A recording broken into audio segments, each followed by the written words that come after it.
Buxoro Toshkent, Qarshi Toshkent yo'limiz cho'zilib ketyapti.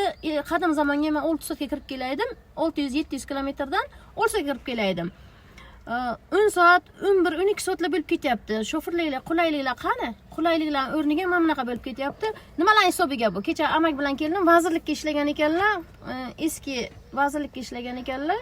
Aytdilar, soat kilometriga soat kirib kelishimiz kerak ekan. 600 kilometrga 6 soatga, 700 kilometrga 700 soatga kirib kelishimiz kerak ekan.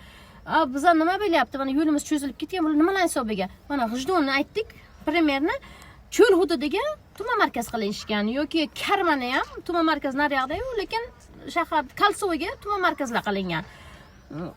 Bozorlar probkalar qilyapti, bozorlar yo'l ustiga. Bozorlar mana ichkariga olib kirib ketsa bo'larki, qani shoferlarga qulayliklar qilinglar bir. Oyoqlarim uyishib qoldi. Barakalla avtobuslarga qanaqa kirib kelyapti 15 soatga.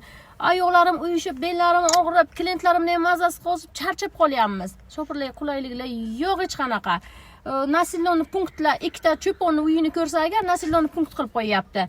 100lik joylar уже 100lik joylarni ham hokimlar o'zida qaror chiqarib 70lik joy qilib qo'yapti. Blogerlar, mana podpischiklarim bor ekan, blogerlar 56 ming kishilik blogerda ko'rdim, podpischigimda 100 ming kishilik blogerlarni ko'rdim. O'lganlaringiz yaxshi, sizlarni borki, kirib videolaringizni ko'ryapman.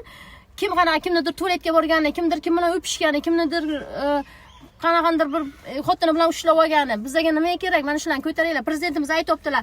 Ko'tar, nima kerak senga? Qanaqa mana problemalarni ko'taringlar. Men turaman orqalaringizga deyaptilar. Sizlar mana qilib yurgan ishlaringiz. Ko'taringlar, bizga yordam bering, xalqqa foydalaringiz tegsin.